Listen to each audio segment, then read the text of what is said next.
Tere, minu nimi on Erki Tammiksaar ning täna räägime Vaba Akadeemia loengus Johann Köhlerist. Ma olen ise eriharidusel geograaf ja olen ennem ka geograafia ajaloos siin mitmeid loenguid pidanud ning selles mõttes on see Johann Köhler Eesti juhtiv kunstnik või Eesti kunsti esimene suur esindaja. Minu jaoks tegelikult nagu võõras teema, et väga paljuski on nii-öelda nagu süüdlane selles jutumärkides Kristjan Mändmaa, kes on siis töötanud väga kaua Eesti Kunstiakadeemias ja praegusel hetkel ta Viljandi muuseumis näituste kuraator ning ta palus mind appi, et ma aitaksin teha Johann Köhlerist näituse tekste. Ta teadis, et ma olen ennem erinevaid näituseid teinud ning ütles, et kas ma ei saaks tulla ja teda natukene selle teemal aidata, et need tekstid oleksid lühikesed ja oleksid selged. Ja muidugi mul ei ole mitte mingisugust mõtet, et ma hakkan sellest pikemalt rääkima, tundus nagu hea küll, aitan sõbral nagu seda teha. Aga siis me hakkasime nagu süvenema nendesse materjalidesse ning ma sain nagu aru, et Köhler ei ole mitte ainult kunstnik, see, et ta rahvusliku liikumise tegelane oli, millest ma täna räägin, on ka nagu selge, aga et ta oli see tema vene sidemed, et ta tegelikult on kunsti ajaloolased väga palju kirjutanud neist maalidest, portreedest, aga kuidas need inimesed omavahel olid seotud, mis oli tegelikult nende erinevate portreede taga, miks mitmed portreed üldse on nagu tehtud, tuleb välja, et need on väga paljuski seotud ühe organisatsiooniga, selleks on siis Vene Geograafia Selts, ning Köhler oli selle juhtivate tegelastega väga tihedalt seotud ja see andis mulle põhjuse sellest kirjutada, sellepärast, et ma olen Vene Geograafia Seltsiga, nende baltisakslastega, kes selle nagu asutasid, alates Karl Ernst von Baerist, Ferdinand von Wrangelist ja nii edasi väga palju kirjutanud ning nende kohta uurinud. Nii et see on tegelikult taust sellele tänasele ettekandele. Ma olen natukene tegelenud ka Eesti rahvusliku liikumisega juba varem, seoses just Alexander Theodor von Middendorfiga, Eesti põllutöökooli asutamise küsimusega Eesti Aleksandri kooli asemel. Nii et neid kokkupuutepunkte lõppkokkuvõttes tuli mitmeid, mis võimaldas siis sellise ettekande siin praegu teha. Ja selle avaslaidi peal on näha siis Urussova võis, mis kuulus siis Pjotr Semjonovile aastast 1906 Janjanski, kes oli siis 1855-57 tegi suurema ekspeditsiooni siis täna Pamiri, tänasesse siis Tadžikistani ja Kirgiisiasse, mis pärast seda ühendati Vene impeeriumiga ning Köhleri maal on see ning ta oli selles mõisas sagedane külaline ning selles mõisas oli tal ka alaliselt tuba, kus teda oodati, kus kõik asjad olid tema jaoks valmis. Aga neid kohti, kus teda oodati veel, on nii mõnigi teine, millest ma veel räägin. See midagi pärast siin ei tööta.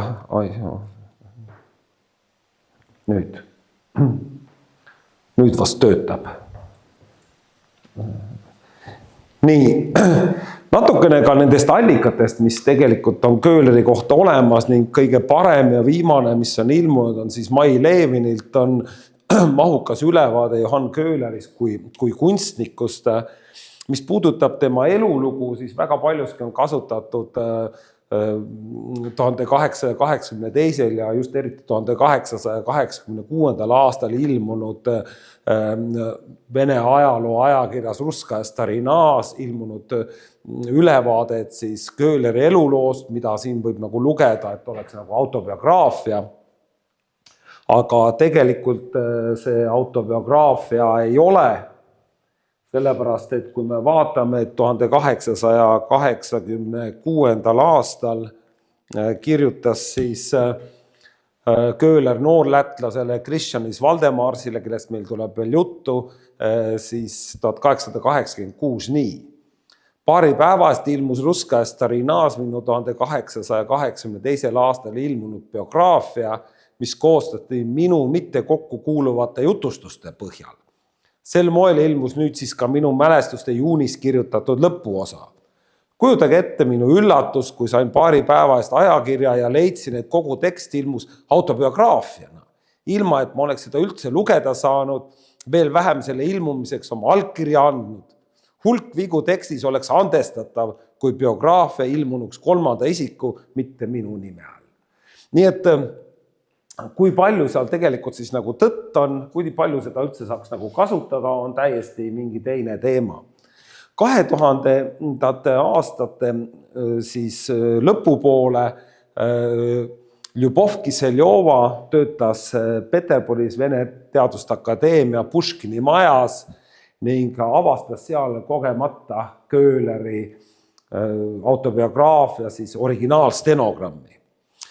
Aga see lõpeb ka tegelikult natuke varem ära, kui tegelikult see venekeelne nagu on. Ta avaldas selle eesti keeles, nii palju kui on, see tegelikult ei lähe kokku sellega, mis vene keeles on, seal on erinevused nagu sees.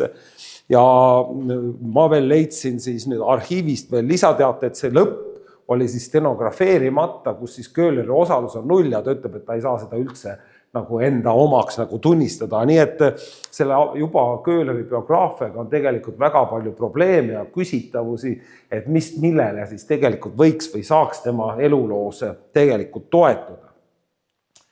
Muidugi saab toetuda alati nii-öelda arhiivimallikatele ning Köhleri arhiiv on suuresti Eesti kirjandusmuuseumis talletatud, need dokumendid, mis temast alles jäid, siin on näha siis Kristjanis Valdemarsi, keda ma juba siin mainisin, 40 kirja Köhlerile, need on ka nüüd Lätis välja antud originaalkeeles ja läti keelde tõlgituna, siin on lihtsalt nagu näide, siis on küll venekeelne kirja, aga tegelikult Köhler kirjutas oma materjalid enamasti kõik saksa keeles, ta suhtles nii nagu teised Eesti rahvusliku liikumise tegelased, Kreutzwald, Jakobson, Hurt, Jansen, tegelikult ta kirjutas saksa keeles ja saksa keel oli ta ka kõige tugevam keel, vene keelt ta ei õppinud kunagi korralikult ära ja tegelikult ka eesti keelega oli tal tõsiseid probleeme.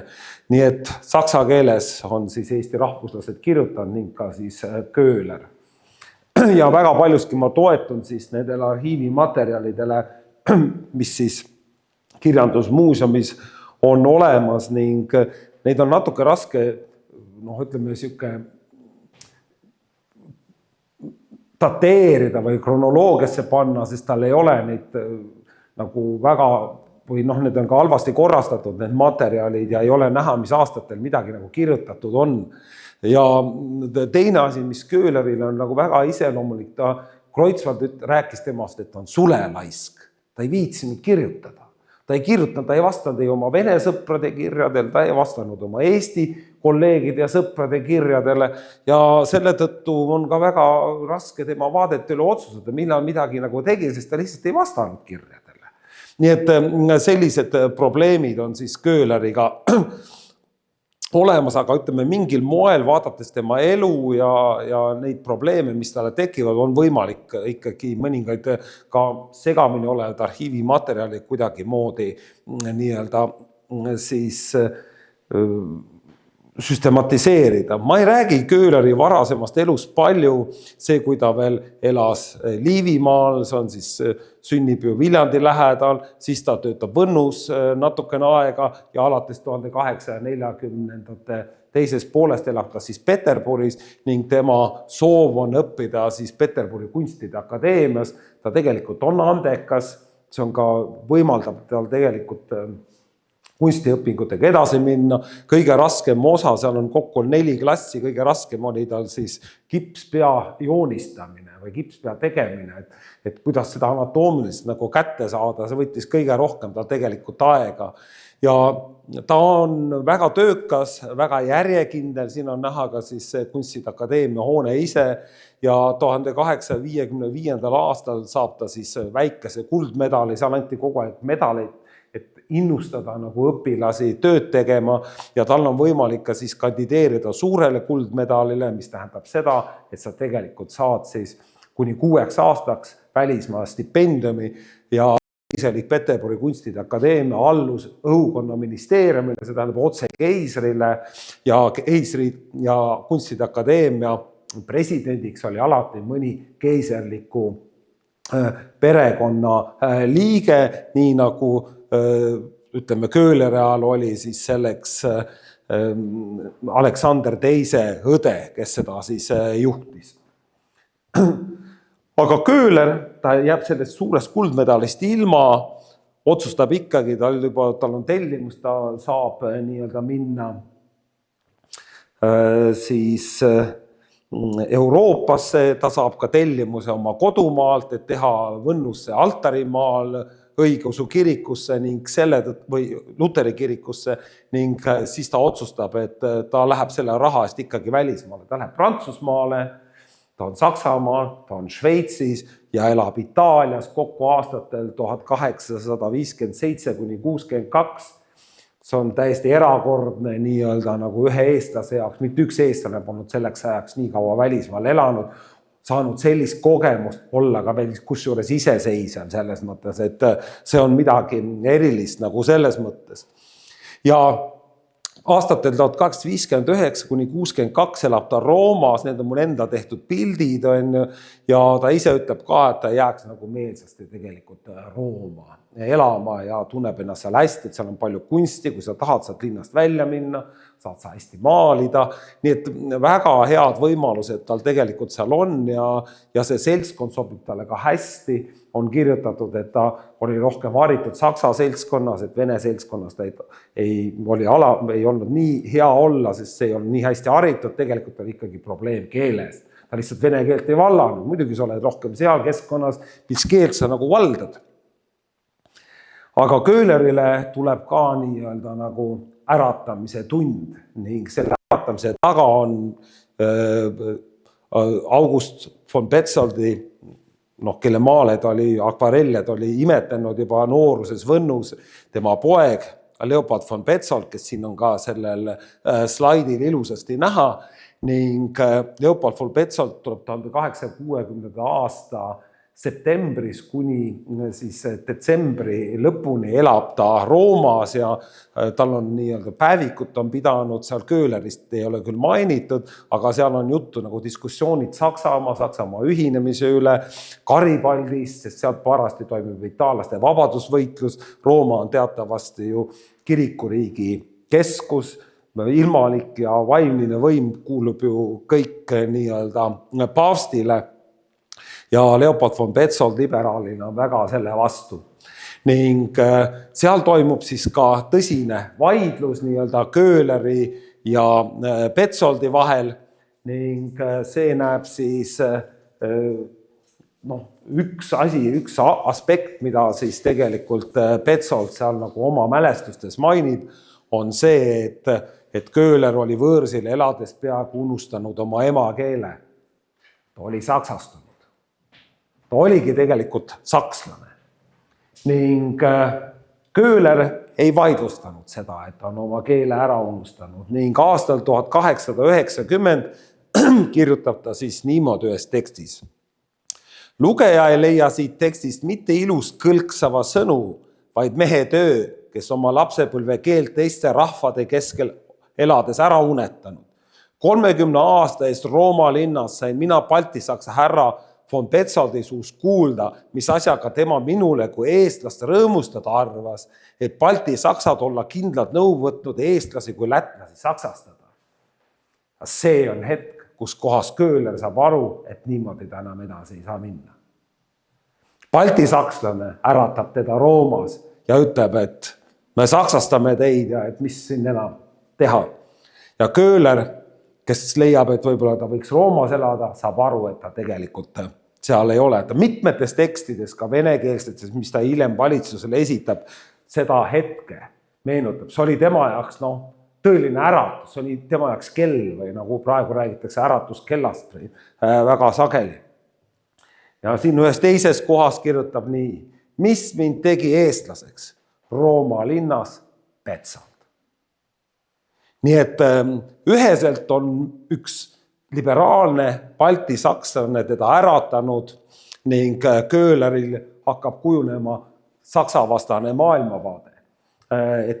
Ja teine, mis tegelikult Roomas nagu selgelt välja tuleb, mis on huvitav, Petzold kirjutab seal ka veel ühte teist olulist asja. et Köhleri järgi oli religioon ja paplus kõige jälgim vaimudespoot. Suuresti, eks seal see kirikuriik, ta nägi nii, nagu tegelikult jälestas Petzold ise seda nii-öelda paavsti võimu, kus ta kasutab siis vaimlist või ilmalikku võimu, vaimlise võimu kehtestamiseks ja vastupidi, siis see oli tal täiesti vastuvõetamata ja võimalik, et natuke seda ka Köhler niimoodi nägi, aga teiseks kindlasti ka see, et Köhler, kes ise oli ju koolis käinud saksakeelses koolis, kus kohas tegelikult kirikuõpetajad suuresti seda nii-öelda kontrollisid, et mitte usk ei ole probleem, kirikuõpetajad on probleem, kes vale usku ja saksastavad inimesi, no siis tema mõistes nagu eestlasest oli ju ise saksastunud. Nii et see on niisugune oluline aspekt ja no siin on mul veel paar pilti, et tegelikult ka, eks tal pidi arusaamine olema, et kõik Vana-Rooma antiigiaegsed mälestusmärgid oli kõik nii-öelda nagu tehtud kristlikeks, katoliiklikeks mälestusmärkideks, et ta küll ei ole selle kohta kirjutanud, aga ma arvan, et see kindlasti pidi temale ka mingisuguse jälje jätma. Aga ühes oma autobiograafilises venekeelses märkuses kirjutab ta tegelikult veel niimoodi. Ma tundsin itaallastele kaasa nende võitluses võõrvalitsete ja paavsti ilmaliku võimu vastu. Kuid itaallastel jäin ma ikka il buono signor Russo ehk siis heaks härra venelaseks ning ma ei suutnud ennast ka ise itaallaseks pidada. Peterburis peeti mind sakslaseks, kuid sakslased ei pidanud mind sakslaseks, sest esimesel võimalusel väljendasime oma veendumus Saksa huvide kohta, mida ma esitasin eestlasena. Veetes siis aasta 1862-63 aasta talve Peterburis, siis kiskus mind vastupandamatult kodumaale. Ja 1863 ta käibki Eestis, ta maalib oma ema ja isa, ta ise kirjutab, et ta ei suutnud ilma melanhooliata neid pilte hiljem vaadata ja tundub, et ta sellega tahakski ainult tegeleda ja oma rahvust aidata, millest on väga palju kirjutatud ja mis tema autobiograafias on ka kirjas, et kus ta Tallinnas ütleb, et jooksis turult ära ja mõtles, et kuidas saab eestlasi nagu aidata. Aga ta oli juba ennem äratatud, see ei olnud tal enam äratus, ta juba teadis, mida tegelikult nagu tegema peab. Aga ma ei lähe praegu veel selle teema juurde, vaid pöördun rohkem pigem teema juurde, mis puudutab siis Köhlerit ja tema sõpru. Tegelikult ütleme, oma vene sõpruskonna loob ta tegelikult juba varem, ennem kui ta tegelikult Euroopasse 1857. Aastal läheb. Mart Lepik avaldas 1972. Aastal kirjad, mille oli kirjutanud Köhler Natalia Grothile. Tema on siis tuntud või ka vene luuletaja, kirjanik ning tema abikaasaks oli Jakov Groth, siis slaavi keelte professor, ka skandinaavia keelte professor, Peterburi teaduste akadeemia akadeemik. Ja need kirjad nagu näitaksid siis Mart Lepikule niimoodi, et võimalik, et Köhler oli siis nende kahe Natalia ja Jaakovi poegade kunstiõpetaja. No, vaadates nende poiste elu või aastaid siin 1852, 55, 3, 4, 5 aastased lapsed, et sul ei ole vaja kõrgharidusega nii kõrgelt tasemelt kunstnikku nagu tegelikult võtta. Ainukene, kes tegelikult kunstiõpetust oleks vajanud, oli see sama Natalia, sest Moskvast oli juba õppinud tegelikult portreemaali. Ja temal oleks kindlasti tegelikult seda nagu vaja olnud, aga need Natalia või need kirjavahetuse näite ühtegi hetke seda, et tegelikult see oleks nagu tähtis olnud, see kunstiteema. Et järelikult pidi olema seal taga mingi muu see tutvumise nagu aspekt ning võib öelda, et Jakov Grothi maalib ta tegelikult ju 3 korda, Nataliat ka mitu korda ja kõige oma esimese maali ja kõige viimase teeb ta Jakov Grothist. Ja kui vaadata neid kirju, mis Natalia Grothile ta kirjutab, ütleb tegelikult, ta tahab kirjutada tema mehele, aga ta ei kirjuta, ei taha teda tähtsas ametis nagu segada. Et mis see tähtis amet on, seda seniajani pole nagu eriti uuritud, aga keiser Aleksander III kirjutab siis pärast Jakov Grothi surma, et mind kurvastas see surm väga. Tundsin Jakov Karlovitši rohkem kui 35 aastat ja õppisin seda väärikat isikut armastama ja austama. Mis võimalus seal sai olla?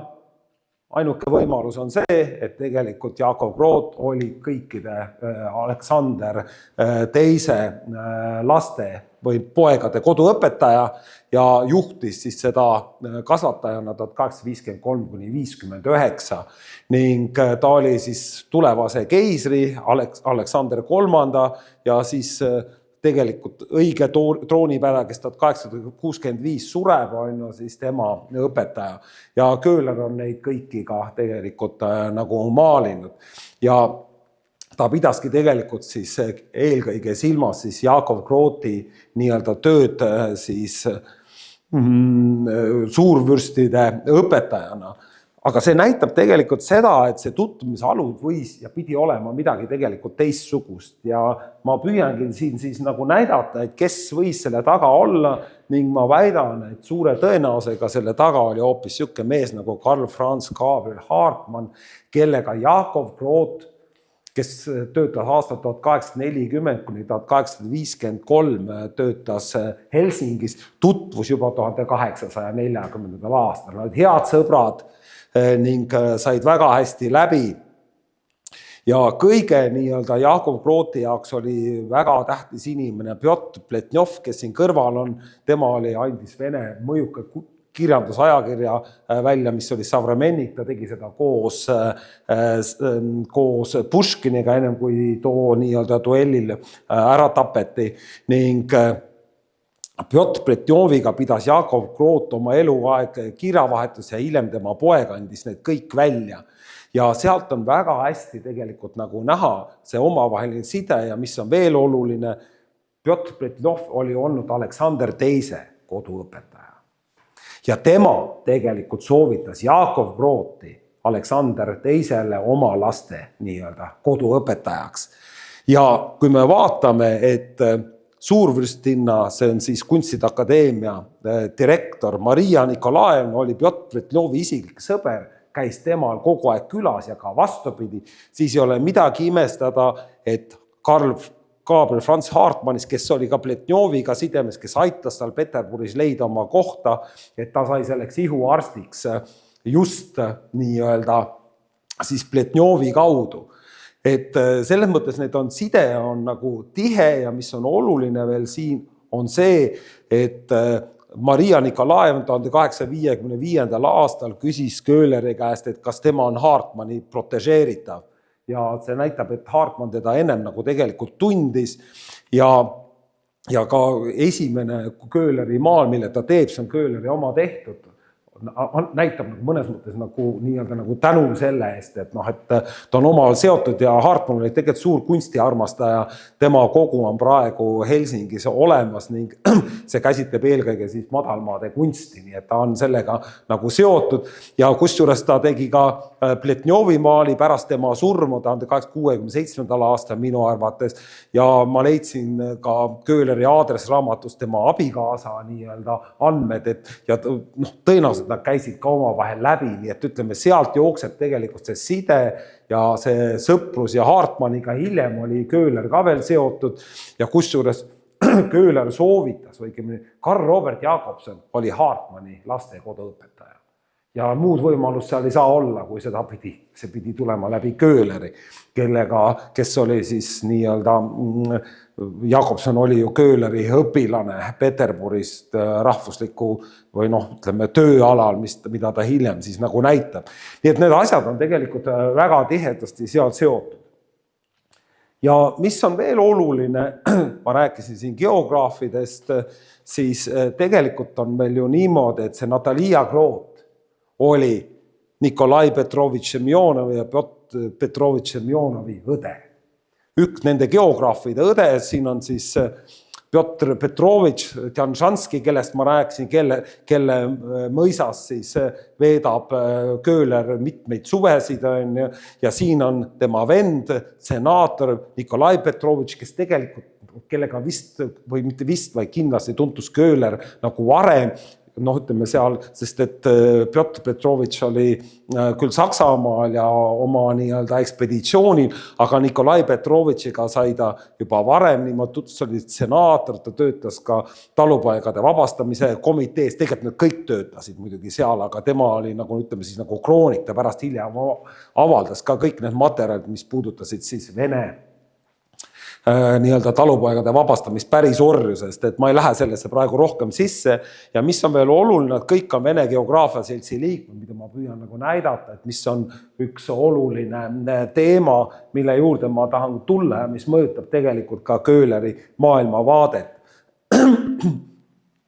Geograafia Seltsi asutab Päär ja kunagi ma ühes loengus olen tegelikult ka sellest rääkinud ja Pääri huvitab tegelikult väikerahvaste teema, et kui ta Vene Geograafia Seltsi asutaja initseerib, siis tema saab muidugi etnograafia sektsiooni juhiks ning ta alustab liivlaste uurimisega, ta toetab soome-ugri rahvaste uurimist ka Siberis ja mitmel pool mujal ja teisi väikerahvaid, aga tal on tegelikult väga olulised nii-öelda siis kas nüüd vastased, aga ütleme konkurendid ning oluline neist on siis Nikolai Nadeštin, kes siis leiab, et uurida ei tule mitte vene väikerahvaid, vaid tuleb uurida venelasi ennast, narodnost, et venelasi pole uuritud üldse, ei ole nende kombeid, nende elustiili ja tegelikult tuleb tegeleda sellega, et ei ole nii oluline väikerahvad, et vene rahvus iseenesest on seal nagu oluline ning see konflikt viib selleni, et Päär taganeb tegelikult etnograafia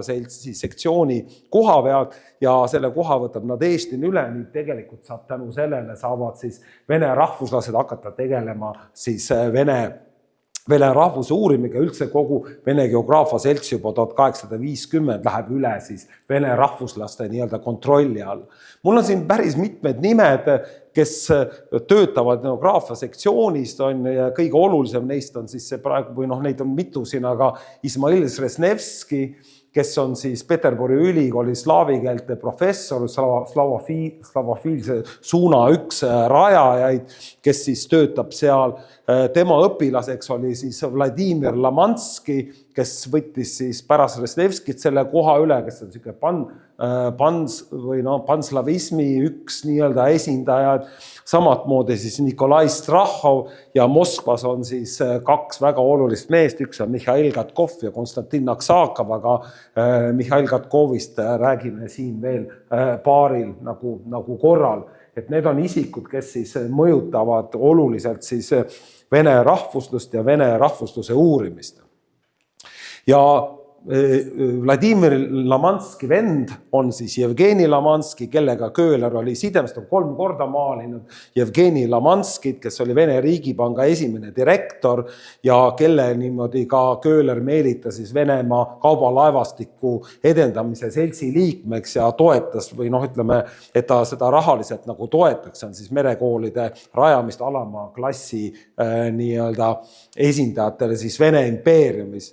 Ja tänu sellele jooksevad Jevgeni Lamanski idee või ütleme Vladimir Lamanski ideed jooksevad ka tegelikult Köhleri juurde. Ja ta on maalinud ka Jegor Kovalevskit, kes on siis Vene Geograafia Seltsi sekretär, on Semjonov saab ju pärast ka Vene Geograafia Seltsi presidendiks, kes oli siis ka mitmedel ekspeditsioonil käinud ja paistab, et seda kaudu on Köhler saanud siis ka mõne tellimuse. Võib-olla kõige nii-öelda olulisem, nagu ütleme, kes mõjutab nagu Köhlerit vast kõige enam, ma pean nüüd filosoofiliselt, on Nikolai Danilevski. Tema on nüüd kuulus slavofiil ning ta oli juba väga varakult Nikolai ja Pjotr Semjonovi õpingukaas, eelkõige ta oli Nikolai sõber. Nad jagasid siis juba Tsarskasse Lütseumis ühte nagu tuba ja samatmoodi ka Peterburi ülikoolis, kui nad koos õppisid. Ja neile avaldas siis Sresnevski loengud väga suurt mõju muidugi. Danilevski kuulus Petraševski ringi, pandi kinni. Samatmoodi tegelikult ka Jevgeni Lamanski kuulus sinna, aga tema arreteeriti, aga sai välja. ja tema on ka siis Vene Geograafia Seltsi liige, ta käib Pääriga Kaspia ekspeditsioonil ja tema võib-olla ütleme nagu erinevalt nendest teistest nagu selline Pääri austaja on veel teisel Pääri ekspeditsioonil ja ta aastast 1864 ostab ta siis Tšatka mõisa Krimmis ja elab seal siis alaliselt alates 1867. aastast oma abikaasaga ning Johan Köhler alates 1872 alaliselt. Iga suve on sisuliselt Tšatka mõisas kuudeviisi kohal, kus on Strahhov ja mitmed teised nii-öelda slavofiilid käivad. Siin on näha ka Köhleri maal, siis Danilevskis ja Tšatka mõisa vaade on siin ja see Krimmi on tema jaoks meenutab natuke nagu Itaaliat ja ta kasutab iga võimalust sinna minna. Ka 1890. aastatel veel. Danilevski annab tegelikult raamatuna, aga juba ennem ilmus üks slavofiilide ajakirjas Sarja, ilmub tegelikult Venemaa ja Euroopa sükene raamat, mis 2013 ilmub ka eesti keeles ja 1885 annab ta ülevaate siis darwinistist, et ta hiljem on siis antidarwinist ja toetab väga paljuski Pääri uuringutele. Küsimus on, et võib ju mõelda, et kui palju ta teda mõjutas, ma toon mõned näited, aga kuidas kirjutab Pjotr Semjonov oma mälestuses siis oma sõbrast. Danilevski oli äärmiselt originaalne ja sümpaatne isik, kelle tema isa pani juba varases nooruses Tartusse õppima, ta oli sõjaväelane ja oli siin kandis, kus ta astus Tsarskoje selo Lütseumi. Ta oli oma klassis kõige andekam ning Lütseumi õpilastes kõige mitmekülgsemalt haritud. Danilevski oli äärmiselt erudeeritud. Me lugesime temaga lisaks meie erialaraamatutele loodusteadustest, massiliselt raamatuid ajaloost, sotsioloogiast, poliitilisest ökonoomiast ning lisaks kõigele oma aja parimaid ajalooteoseid Prantsuse revolutsioonist ja kõiki originaalteoseid sotsialistlikest õpetustest, alates siis Fourier'st, Saint-Simonist, Owenist ja nii edasi. Nii et selline mees oli siis tegelikult Danilevski. On täiesti võimatu, et ta Köhlerit ei mõjutanud, kui iga nii-öelda suvel ta oli seal kohal ja tegelikult ma olen lugenud kirju, kus kohas Danilevskit kirjutab, et tulge juba Tšatkasse, et meil on ilma teeta igav. Miks te ei ole tulnud? Me ootame teid kogu aeg siia. Tulge juba. Ta tegelikult vahendas nende veinimüüki Peterburis, ta andis nende lastele raha ja ta sai ise kogu aeg venelastelt ka Semjonovit mõnikord palusi midagi tuua, et andke, kui te tulete, tooge seda kaasa, maksame pärast ära. Selles mõttes ta aitas neid ja ka vastupidi. Köhleris pidi midagi erilist olema, et nad teda armast, mitte ainult kunstnik, vaid ka inimene. Tema ausus ja ta kindlasti ei varjanud seda, et ta on eestlane ja tal on huvid ja tegelikult kirjad seda ka tõestavad. Ning millised on tegelikult Danilevski seal ideed natuke? Üks on selle nii-öelda Euroopa ja Venemaa, ta juba kirjutab, et Preisimaa on kõige suurem oht Venemaa eksistentsile, et tuleb ilmtingimata nii-öelda seisma vastu Preisi militarismile, kuidas kirjutab Köhler. Mina ei ole mitte sakslaste vastaline, kellede seas mul sõpru küllalt on, aga mina olen Prossi militarismi vastu, kes tahab kõiki eurooplasi oma alla heita. Ma olen baltlaste vastaline, siis baltisakslaste, kes oma erakasude pärast rahvast rõhuvad. Nii et siin on konkreetne tegelikult mõju nagu näha, et kuidas see tegelikult nagu tuleb. Ja mis on veel nii-öelda Strahhovi ja Kalamanski näiteks üks põhiteese slavofiilidena, et kui Venemaa ei saa olla kõikide slaavi rahvaste keskpunkt territoriaalselt, siis vähemalt peab olema ta seda vaimselt. Ja tegelikult ütleme, see on väga oluline idee, mille juurde ma tegelikult tulen natukene ka tagasi. 1881. aastal just Köhler esitab mõtte, et Eesti ja Läti kubermang peab olema, et tuleb ära lõhkuda see nii-öelda baltisakslaste elukorraldus, et on Eestimaa, Liivimaa ja Kuramaa kubermangud, aga peab olema eestlaste rahvuslik kubermang ja lätlaste kubermang ning see esitatakse ühes memos, esitatakse siis Aleksander III, mis põhjustab tegelikult Eestis rahvusliku suurlõheta. Et need on kaks sükest olulist nagu ideed, mis sealt nagu tulevad. Nüüd Mihhail Katkovist kirjutab tegelikult Danilevski ka ja ütleb, et tema leht on kõige mõjukam Venemaal, Moskovski Vedomosti on siis välja antud, mida andis välja tegelikult siis Moskva ülikooli all Katkov, Vene poliitilise ajakirjanduse isa, ka nii-öelda venelaste ärataja, me võime seda tegelikult nagu öelda. Ning siin on ka näha ilusasti, kuidas ta kirjutab, et Gazeta Političeskaja literaturna või poliitiline kirjandusajakiri, et sellele ma pööran veel korra nagu tähelepanu. Ja ta tegelikult Vene huvides toetab tegelikult siis eestlaste ja lätlaste rahvuslikku liikumist ning tal on nendega väga tihedad sidemed, kaasa arvatud siis ka Köhleri ning ka tegelikult Jakobsoniga. Aga kõige olulisem nii-öelda Köhleri mõjutaja ja kes on Katkoviga, elab isegi Katkovi juures pikemat aega, on Läti rahvusliku liikumise kõige olulisem tegelane, keda just on tema kirjavahetused ilmunud mõlemad umbes üle 1000 lehekülje, Kristjanis Valdemars. Ta õpib siis Tartu Ülikoolis majandusteadust, ta 1854-58 on tegelikult ta Kuramaal on sündinud, tema huvi on merekoolide asutamine, ta näeb, et Balti sakslased või eestlased ja lätlased vabastati ilma maata, et teorenti peavad tegema, et nad orjuseks pääseksid, tuleks arendada merekoole, alama klassi merekoole tuleks teha selleks, et nad saaksid teooriasest vaba, arendatakse Vene kaubalaevastikku ning seoses sellega arendatakse ja saavad nad paremat palka ja Venemaal tegelikult läheb ka kaubanduslikus mõttes nagu paremini. Ta on äge Läti rahvusele, näiteks Tartu Ülikoolis, kui ta õppis, siis tema toa uksele oli pandud silt, siin elab lätlane Valdemars. Et kõik teaksid, et ta on lätlane ja mitte keegi teine.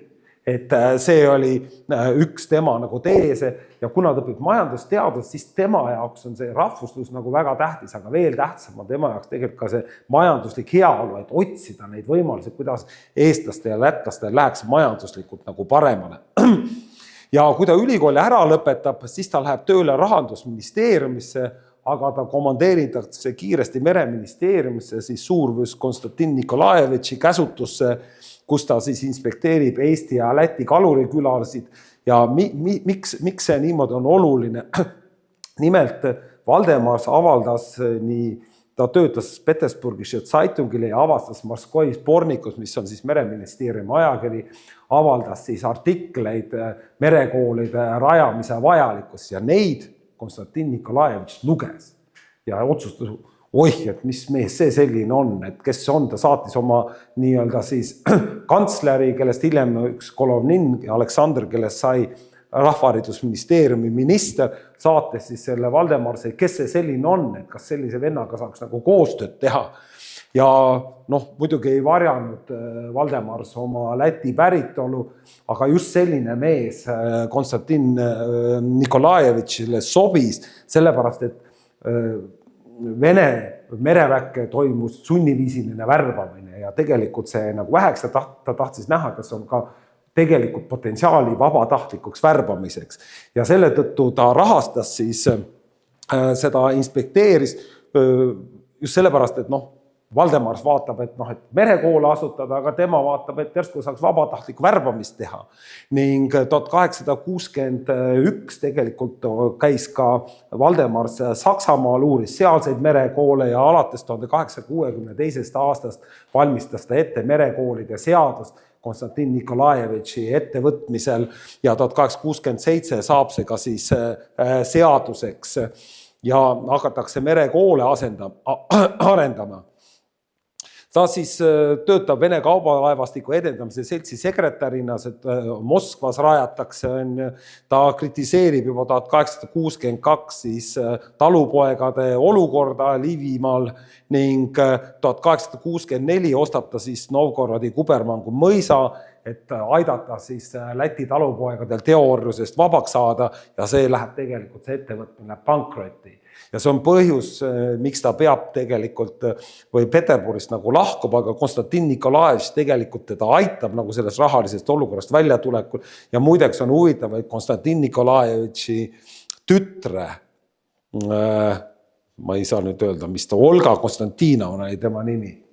Olga Konstantinova koduõpetajaks ühel suvel oli jälle Jakobson. nii et Jakobson oli ka seal natukene nagu tegev. Ja siis ta läheb niimoodi Moskvasse, esialgu elab siis Katkovi juures, aga tegeleb kogu oma elu merekoolide asutamist, annab ka Läti vene sõnaraamat välja, ta tahab ka Eesti vene sõnaraamatut välja anda, aga inimest ei leia, aga võib-olla kõige olulisem, ta annab välja esimest poliitiliste ajalehte Peterburgas Aavises, mis ilmub aastat 1862, 65 ja 65 just suuresti selle Novgorodi või õigemini Terevo mõisa nii-öelda siis katastroofi tõttu läheb see asi tegelikult nagu kinni. Et äärmiselt mitmekülgne, väga hästi vene ja saksa keelt valdav inimene, kes kirjutas väga mitmed artikleid, küll siis Moskvas ja saksakeelset asja samad moodi ja tema kriitika meie või baltisakslaste agraarpoliitika vastu oli nagu väga tugev. Ja tema siis, tänu temale rajatakse siis esimene alamaastme merekool juba ennem seaduse vastuvõttes Ainažis või Heinastes 1864, näete Paldiskis on Käsmus ja ta oli ka Eesti Kaubalaeva Seltsi Linda asutamise juures, mille juures tegelikult oli ka Köhler.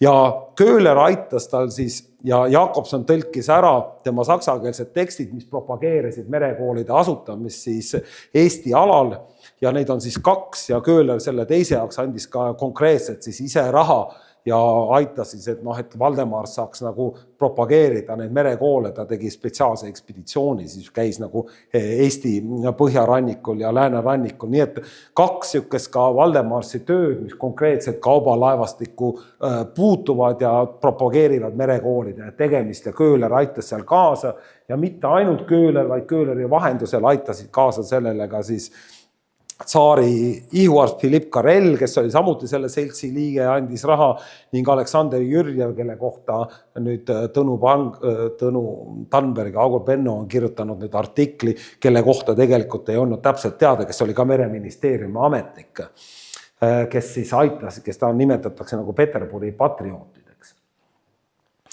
Aga kuidas on siis Köhleri suhted eestlastega ja see Valdemarsi ajaleht Peterburgas Aavises, Köhler sai alu, et eestlastel on vaja ka poliitilist ajalehte, sellepärast, et Janseni nii-öelda Eesti Postimees oli nagu selline usupropageerija kirikuõpetajate mõju all, et see ei ole normaalne ajaleht eestlaste äratamisel, ta kirjutas sellest väga, ütleme, mürgiselt. Ja Köhleriga tutvutab siis, või Hurda Köhleriga tutvub Hurt 1863. aastal, siin on see ka näha, ta kutsub teda 1864, nad koos käivad Kreutzwaldi juures Võrus ning mis on võib-olla nagu huvitav siin on see mainida, et ta püüab nagu mõjutada, et Hurt mitte mingil juhul kirikuõpetajaks ei saaks. Et ta peaks olema kas kooliõpetaja või mingi muu, aga et mitte mingil juhul mustakuue meheks minna. Seda ka tegelikult Kreutzwald on ka väga kirikuõpetajate vastu, et see tähendab ju Köhleri jaoks tegelikult koolisüsteemis ikkagi nagu eestlaste edasi saksastamist. Ja ta pakub, et Hurt peaks maailma rohkem nägema, olles ise näinud, et tulgusid baltisaksa keskkonnast ära, aga Hurt seda ei teinud. Aga huvitav on see, et Hurt tegelikult tahtis raha laenata ja tegelikult ka Jakobson, need mõlemad laenasid Hurdalt raha või sellelt Köhlerilt raha ka tagasi ei maksnud, erinevalt nii nagu venelastest.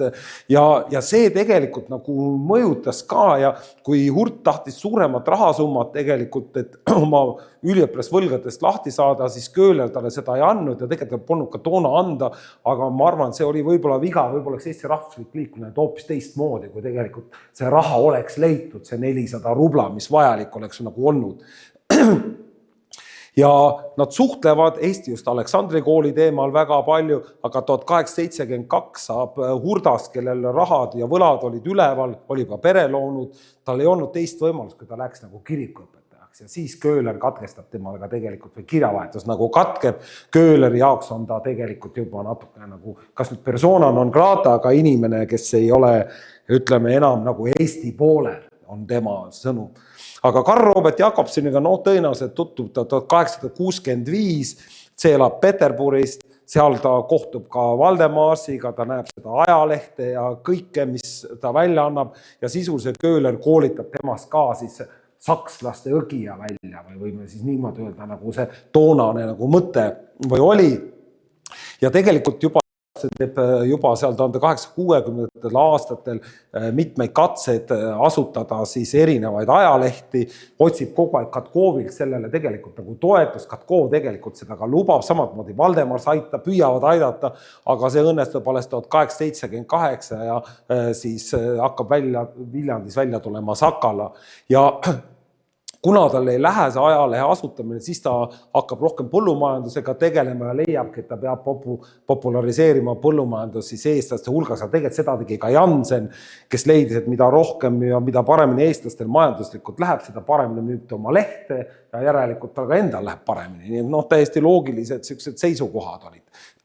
Nii et need kaks meest mängivad väga suurt rolli ja 1878 siis lõpuks hakkab ajaleht ilmuma ja nagu näete, siis on see ka, nagu ma Katkovi puhul pöörasin, üks poliitika, kirjanduse ja küll põllutöö on siin veel juures ja just põllutöö sellepärast, et hakkas sellega tegelema, kuna ta oli Kurgjal talu ja leidis, et ta tahab eestlasi põllumajandusalal harida, aga seda tegi tegelikult ka juba Jansen. Aga Jansen oli siis nii-öelda Köstri poeg ja tegelikult ta tõesti nii-öelda vaatas seda elu teistmoodi ning sisuliselt oli Köhleri jaoks oli Jansen sakslaste esindaja, mitte mingi tähtis Eesti mees ja ta näiteks loobus ka esimesel laulupeal olemas öeldes, et see on mingi sakslaste pidu ja ei saa ju inimesi, kes vabastati pärisorjast ja sunniti teooriasse, mida seal tähistada nagu on.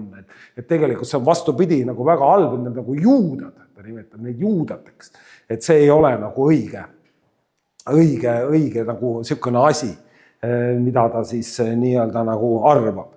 Ja ütleme, kui 1860 aastatel tegelikult ütleme, need vastuolud nagu ei tulnud nii välja, sellepärast, et suuri ettevõtmisi olnud Eesti Aleksandri kooli jaoks sai raha koguma hakata alles 1870 aastatest, siis selge see, et ja Jakobsonil oma ajalehte ei olnud, siis see oli kuidagi nagu kontrolli all, aga niipea kui õnnestub raha koguda ja tegelikult 1870 aastatel ka Vene slavofiilid ründavad väga ägedasti baltisakslasi, baltisakslased on kaitsepositsioonis väga tugevasti pärast Schirreni ja siis Jüri Samarin diskussioon, mis puhkeb 1869, baltisakslaste rahvuslus kasvab väga ägedasti ja kiiresti, see on konservatiivne rahvuslus ning mis kõige olulisem on tegelikult, nad kogunevad nagu Luteri kiriku ümber ja teatavasti Luteri kiriku käes on kogu Eesti või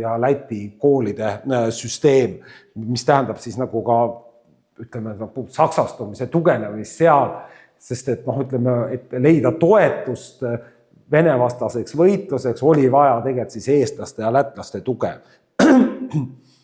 Ja siin on näha nüüd Eesti Aleksandri koolid on väga halvas seisus, meie rahvusliku suurliikumise kõige tähtsam ettevõtmine, et väga kahju, et see niimoodi on, aga ma ei hakka rohkem midagi ütlema. Ja alates 1871 kogutakse siis tegelikult raha ja Köhler on ka selle peakomitees, kui palju ta tegelikult sinna raha annab, on mulle ebaselge, et Peterburist raha tuleb, aga näiteks kindlasti Köhleri vahetus andis Aleksander III, tulevane Aleksander III ja tema Taani printsessist abikaasa andsid mõlemad 50 rubla, nii et 100 rubla annetas ka eestikeelse kooli jaoks raha siis tulevane Vene keiser, nii-öelda nagu venestamiskeiser, nagu meie rahvusliku liikumise ajaloos teda nagu tähistatakse. Küsimus on tegelikult peamine tülijõun ja mis on nagu tähtis, on kooli liigi ja alluvuse küsimus. Et millist kooli peaks olema, see oli kõige tähtsam asi. Alguses oli juttu, et peaks olema kreiskool, tegelikult oli ka, et see võiks olla põllutöökooli nii-öelda suunaga ja ka reaalkool ja gümnaasium, selle juurde ma veel lähen.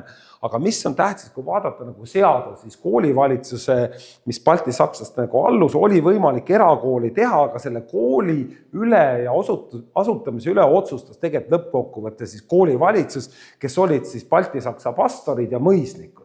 Kui ütles, sa tahad eestikeelset kooli teha, kreiskooli, kas sa ütled, jah, et tehke või. See oli väga tõenäoline tegelikult, et nad seda ei tee. Ja Köhler just sellest aspektist lähtudes Vene rahvahariduse ministeeriumi alla tahtis seda Grace kooli viia, sest siis oleks rahvahariduse ministeerium selle üle otsustanud, et oleks nagu lihtsam tegelikult tõenäoliselt balti-sakslasest mööda minnes seda teha olnud. Aga nii kuni raha seda ei kogutud, polnud see tegelikult nii aktiivselt nagu päevakorras ja tegelikult see raha tuli, aga aeglaselt ja see kooli nii-öelda suuna küsimus väga selgelt nagu üleval ei olnud. Aga alates 1876. aastast see teema tegelikult väga oluliselt nagu tõuseb pinnale. Jakob Hurt toetab tegelikult Grace kooli asutamist, aga Alexander Theodor von Middendorf, keda ma siin korra nagu mainisin, kes on siis väga edumeelne, reformimeelne mõisnik, kes pool Eesti päritolu, leiab, et eestlased peab kaasama Liivimaa maapäevale, et nad saaksid nagu otsustada, leiab, et Grace kool ei taha tegelikult eestlased, talupojad oma lapsi anda, sest nad ei lähe enam siis tagasi mõisa, et tuleks teha põllutöö kool, mida oleks nagu vaja. Et mõisnikud kogusid ka 1869 raha, et paneme Aleksandri kooli ja mõisnike kogutud raha kokku ja teeme ühe eestikeelse põllutöö kooli. Seda oleks saanud eestikeelse tegelikult ka teha. Tegelikult 1800, see on nüüd 1877, 1876 tegelikult ka põllutöö kooli toetab väga oma kirjades siis Köhlerile Jakobson, leides, et et eestlasi on vaja harida, põllutööga oleks väga hea, et Soomes on väga palju põllutöö koole, et miks meil ei ole ühtegi. Et teeme põllutöö kooli ja tegelikult Köhler oli ka 1860. aastatel seda mõtet toetanud, et Grace koolil võiks olla rohkem seda nii-öelda siis ütleme põllutöö kooli nii-öelda suunitlust on. Aga Jakobson alustas 1876. aastal Middendorfiga vaidlust. Ta oli suur sulesõdade pidaja, et hakkas niimoodi Middendorfi kritiseerima tema põllumajanduslike vaadete eest on. Ja nüüd, kui tuli Middendorf välja selle põllutöökooli mõttega, Samson ja seal mõned veel, siis muidugi Jakobson ei saanud juba põhimõtte pärast seda kooli toetada. Nii et põllutöökool oli kohe maha tõmmatud ja tegelikult ütleme, see tüli läks seal tegelikult Aleksandri kooli komitees, osad toetasid, osad mitte, aga Jakobson ja Köhler enam ei saanud seda toetada. See oli nagu selge. Ja nüüd 1881. aastal on siis kõik need kolm meest välja arvatud siis Middendorf keisri vastuvõtul 19. juunil, kus antakse üle Köhleri koostatud memorandum keisrile, kus kohas oli nagu kirjas, et Aleksandri kool ja üldse kogu Eesti koolisüsteem tuleks viia üle rahvaharidusministeeriumi alluvusse, et oleks võimalik seda eestikeelseks teha. Hurt, kes oli tegelikult ju siis Balti-Saksa ühiskonnas, kes pidi arvestama sellega, Köhler ei saanud sellest aru, et ta oli ise self-made man, ta oli ise majanduslik sõltumatu, elas Venemaal või Peterburis, aga inimesi siin valiti ainult, kui sa olid nagu Balti-Saksa mõisnikele ja pastoritele meelepärane valiti siin, ta oli kirikuõpetaks, muidu ei valitud, sa ei saanud siin tegelikult nagu tööd teha ja Köhler ei saanud sellest nagu aru ja Hurt tegelikult toetab seda mõtet, et ikkagi rahvaharidusministeeriumi alla ei tohi koole viia, vaid et need peavad jääma koolivalitsuse kontrolli alla, mis Köhleri jaoks tähendas kooli või koolisüsteemi edasi saksastamist või saksastamise jätkumist. Ning nüüd selleks, see tekitas tegelikult tüli, Köhler solvus selle peale ning mida ta nüüd nagu teeb? Ta teeb tegelikult väga kavala käigu ja ta nimelt teeb ettepanek, et tuleks asutada reaalkool. Ja reaalkool oli siis, mida sai ainult asutada rahvaharidusministeeriumi all ja et teha siis nagu see eestikeelne kool, selle oli rakendusliku hariduse kallak, et saaks käsitöölised või inimesed, kes kätega midagi teevad. Köhler oli ise ka ju rakendusliku kooli, maalikooli lõpetanud, et see sobis igapidi. Ja sellel oli ka üks teine eesmärk. Selle teine eesmärk oli see, et vastaspool ei saaks kindlasti teha ettepanekut gümnaasiumi asutamiseks. Ja miks? Sellepärast, et Köhler nägi, et kui gümnaasiumi nad lõpetavad, siis lähevad nad kõik kohe niimoodi Tartu Ülikooli usuteaduskonda ja neist saavad kõik kohe baltlased, kes nii-öelda valitakse jälle, siis peavad baltisakslaste järgi tegema ja saksastavad tegelikult eestlasi edasi. Ja tegelikult tõesti Hurt ei julgenud seda ideed välja käia, väga vähe sellest oli juttu, sellepärast, et kõik toetasid seda reaalkooli nagu teemat. Nii et mõnes mõttes ikkagi saavutas nagu Köhler, ütleme, selle oma tahtmise. Jakobson sureb 1882 alguses ja tundub, et asjad nagu lahenevad ja et ongi võimalik reaalkooli teha, aga tegelikult seda ei ole, sellepärast, et Köhler, nii nagu kunagi oli otsustanud Valdemars, otsustas ka Eesti väljarändajaid hakata abistama. Tõenäoliselt oleks juba 1863 või 4 ostnud juba kindlasti ka, kui ta raha oleks maad nendele välja rändajatele ja ta ostab või soovib osta siis Kuntaugani mõisa, ta ise ei taha seal olla, aga ta on nõus tegelikult natukene aega siis olema ka seal omanikuna, kogu maa umbes üle 7000 hektari tuli kohe korraga välja osta. Et siin on näha, kus kohas see nagu asub ja ta küsib, et kuna pankadest on laenu raske saada, paneb ise oma varad panti, küsib seal teistelt kaaslastelt nagu raha ja teda aidatakse ka, aga seda raha koos tegelikult ei ole. Ning ta küsib, et kas ei võiks Aleksandri kooli rahast seda saada, et see seisab seal nagu nii, koole ei ole, et teeme, aga Hurt sai nüüd talle kätte maksta, kes oli esimest tema seda raha ja pani veto, ütles, seda sa ei saa ja sealt läks nagu see tüli lõplikult nagu lahti. Ning see viis selleni, et Hurt tagandatakse Eesti Aleksandri kooli juhi koha pealt, ta läheb nagu Peterburi ja tegelikult Köhler läheb ka Peterburi, seal mitte mingit suhtlust ei ole oma vahel, et kuni oma elu lõpuni kumbki oma vahel ei suhtle. Et see läks nagu väga, väga pingeliseks nagu ära ja Köhler tegelikult saab hiljem teada, et ta ei olekski sealt raha võinud nagu saada, aga ütleme, kas Hurt talle seda ütles või kuidas see täpselt oli ja teada, aga igal juhul oli selge, et see probleem nagu tekkis, Köhler saab juhtida küll Eesti Aleksandri kooli peakomiteed, aga Hurt kaebas siseministeeriumile ja rahad võeti kõik tegelikult siseministeeriumi kontrolli alla ja alles 1886 või saab edasi koguda ja alles siis 1888 tuleb linnakool. Aga Köhler saab tegelikult selle raha kokku, seal Krimmi ümberasujad või ütleme, Krimmis juba elanud eestlased aitavad toetada seda, aga tegelikult seal jääb siuke ebamäärasus, Köhler jääb 1300 umbes või 1500 hektari, aga 1500 hektari jääb lihtsalt üle, mida tema siis vennapoeg võtab nagu oma nime peale, mida pidi ühiselt maksma, aga keegi ei maksnud ja Köhler peab maksma tegelikult rikas loll Köhler, nagu pidi tegelikult peaaegu poole selle kinni maksma. Ja muidugi ta ei taha ja ta leiab, et temaga ebaõiglaselt käituti ja tegelikult ka käituti, aga ütleme 1888, ütleme sõbrad soovitavad, ära mine kohtusse, sa jääd nagu nii süüdi.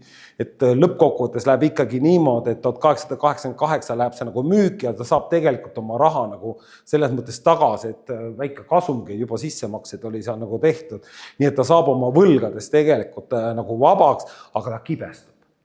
Et see oli talle nagu suureks probleemiks ja siin on näha nüüd ka, mul tegelikult unustasin näidata, et see, kus kohas see Kuntauga nagu asub ja tegelikult see on see Mšatka, kus kohas ta siis tegelikult käis ja kus see Danilevskite mõis oli, kus ta käib siis kuni oma elu lõpuni välja, mille üle tal kogu aeg oli nagu hea meel, et hea sellised mäestikuline olukord. Ja muidugi tema renomeed kahjustati, Sankt-Petersburgis ja Zeitungis ilmuvad lehed, kus räägitakse, kuidas eestlastel ja Köhler on halvasti nagu käitunud. Nii et ja kes seal taga nüüd oli, kas konkreetselt Hurt ja tema sõbrad või seda ei oska nagu tegelikult öelda, aga kõik võimalused on tegelikult seal nagu lahtised. Ja Köhler nüüd otsustab, et ta ikkagi nii-öelda pühendab oma elu veel nii-öelda erinevate Eesti talupoegade nagu aitamise, millega ta tegelikult juba palvekirju oli 1864 aidanud nagu vaheldada.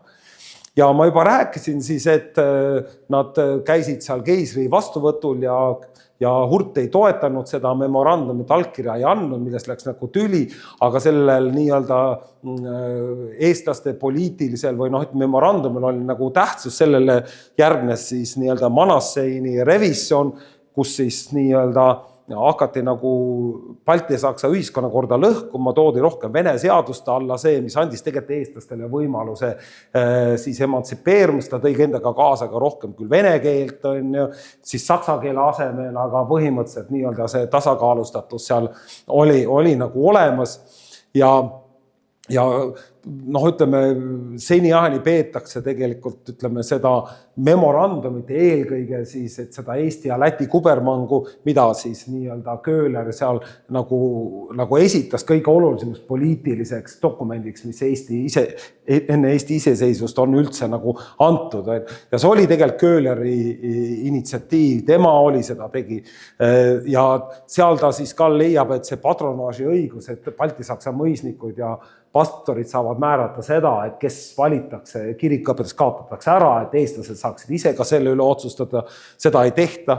Ta leiab, et semstvot tuleks sisse viia, seda tegelikult päris laialt nagu sooviti, et kus on siis nagu ka, et talupoegad omavalitsused saaksid kõrgemal tasemel nagu kaasa rääkida, aga venelased analüüsides siis olukorda siin leidsid, et meil on liiga vähe taluperemehi, liiga vaesed, liiga palju on maata inimesi, et need semstvod ei suudaks nii-öelda nagu toimida.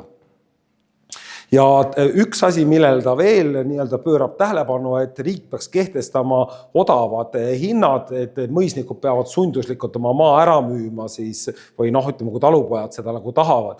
Ja ta tegelikult pühendab sellele nii-öelda nendele märgukirjadele, mida ta esitab nii Manasseinile kui Plevele ja mitmete teistele siseministeeriumi esindajatele 1890. aastatel korduvalt. Ta ei avalda neid mitte ühtegi, aga kogu aeg ta neid esitab ja püüab siis nii-öelda seda talupoegade olukorda parandada, eriti pärast seda, kui ta ise oli oma Kuntaugani mõisa asjadega nii-öelda siis nii-öelda orki sattunud. Ja muidugi ta ei toeta venekeelse külakooli asutamist, mis tuleb 1889 minu arvates. Ta ei toeta seda, ütleb, et Eesti talu või lapsed jäävad ainult rumalamaks selleks, kui nad oma kodukeeles ei saa õppida, et nad ei oska, ei saa aru sellest ning seda ta taunib nagu nendes märgukirjades nagu kogu aeg. Aga lõppkokkuvõttes need ei aidanud tegelikult nagu mitte midagi. Ja nüüd ma kohe lõpetan oma ettekande ning toon paar tsitaati veel, mis puudutavad siis Köhlerit pärast tema surma. Et Oleviks on siis üks leht, mis tegelikult rohkem nagu toetas siis nii-öelda nagu Köhleri maailmavaadet, kirjutab siis 17. aprill 1899 niimoodi. Köhler ise ütleb ka, et pärast selle memorandumi esitamist hakati mind kutsuma isa Köhleriks ning ongi nekroloog ongi isa Köhler ning seal on siis kirjutatud niimoodi. Vend Köhler pakkus oma venna kätt 60 aastal, kus ta vennad pealinnas oma elukorrale kergitus otsisivad. Vend Köhler aitas oma sugurahva saadikule 1881 maaisa uksi avada, siis keisri, ja seega tema tervele sugurahvale lõpmatu rõõmu sünnitada. Vend Köhler oli mõjuvalt tegev, et senaator Manassein, kelle majaga ta ligida tuttav oli, meie kodumaa südame tuksumist katsuma tuli, et meile õnnelisemaid ajaloolisid radasid avada. Et tema seda rahvapoja kohust nii kaua ja truuste on täitnud, tõuseb tema meie päevad ajaloos isa Köhleri au sisse. Isa Köhler, kes oma sugurahva südamesse kustutamata mälestuse on jätnud. See on siis nüüd nii-öelda Köhleri toetajate pool ja nüüd siis ka Postimees, mida juhib juba Jaan Tõnisson, kirjutab siis natuke tagasoidlikuma pealkirjaga nekroloogist professor Johan Köhler nii. Küll ei ole Postimees, eikä väga mitmed meie sõprades kadunud isamaalase mõtetega ja arvamistega kokku suutnud leppida. On tema vastu valjusti üles astunud. Seeläbi aga ei pea end mitte lastama eksitada. Teed on mitmesugused olnud. Mõtted on lahku läinud abinõude poolest. Kuid siht on olnud üks. Otstarb on kadunud kunstnikul ka isamaalikudes asjades meie sõpradega ühinenud. Eesti rahva tõsine edu on kõikidel ühtlased südamepääl olnud. Mis tegelikult ka näitab, et nad tõesti nagu tunnetasid, see on tõesti päris ilusasti nagu kirjutatud, vaadates seda väga teravat vastuolu, mida me ka täna vaatame veel selles samas küsimuses. Ja kui ma nüüd päris võtan nagu selle kokku, ütlen ma nii, et Köhleri vene sõbrad olid rahvuslased ja pidasid vajalikuks slaavi rahvaste ühendamist vaimselt ning mõned ka koos asualadega Vene impeeriumi võimu alla. Köhleri sõbrad olid vaenulikud nii baltisaksa teaduse, mõisnike kui ka riigiametnike vastu. Nende vaated kujundasid oluliselt Köhleri mõttemaailma ja andsid talle maailmale tugevust, et ta on ise ka sellega nagu õigel teel. Köhler oli sihi ja põhimõttekindel, abivalmis, otsekohene koleerik, väga töökas ning lisaks suurepärane vestluskaaslane. Tema usaldusväärsus vähendas sulelaiskust, aga ta pidi kindlasti vene sõbrad armastasid teda, see on päris kindel, see on nendes kirjades nagu hästi näha. Roomas toimus siis ka Köhleri äratamine ja kujunes välja siis pappide vastasus. Köhleri lähim võitluskaaslane oli noorlätlane Kristjanis Valdemaas, kes näitas vajadust asutada poliitiline eestikeelne ajaleht Balti-Saksa ülemvõimu murdmiseks Eesti alal. Jakobsoni Sakala täitis seda ülesannet ja aitas tekitada Eesti ühiskonnas diskussiooni eestlase arengu ja eesmärkide üle, kuigi see oli terav. Köhleri tähtsust rahvusliku liikumise arengus on alahinnatud, sest trükisõna ta ei kasutanud. Köhler võitles teooriuse vastu ja uue kirjaviisi arendamise, eestikeelse kooli ning Eesti ajaloo koostamise eest. Just uus kirjaviis, kuna ta oli oma keele ära unustanud, siis oli tal ju väga hea hakata uues kirjaviisis kohe õppima eesti keelt. Ja Hurda soov jätta Eesti koolisüsteem Balti-Saksa kontrolli alla vallandas sündmuste ahela, mis viis rahvusliku sõõrlõheli 1881. aasta teisel poolel ja rahvusliku liikumise nõrgenemiseni. Köhleril endal oli ka Hurda kõrval sellest tegelikult väga suur osa mängida. Aga mis on oluline, Köhlerile kuulub kindlasti olla au esimene Eesti rahvuslane, kes oli juba, võib öelda siis selleks aastast 1860, kui teda äratati ja kelle maailmavaated olid tegelikult juba 1863-4. aastal juba tegelikult suuresti paigast, milleks ta said veel vene rahvuslaselt veel toetust. Aitäh teile!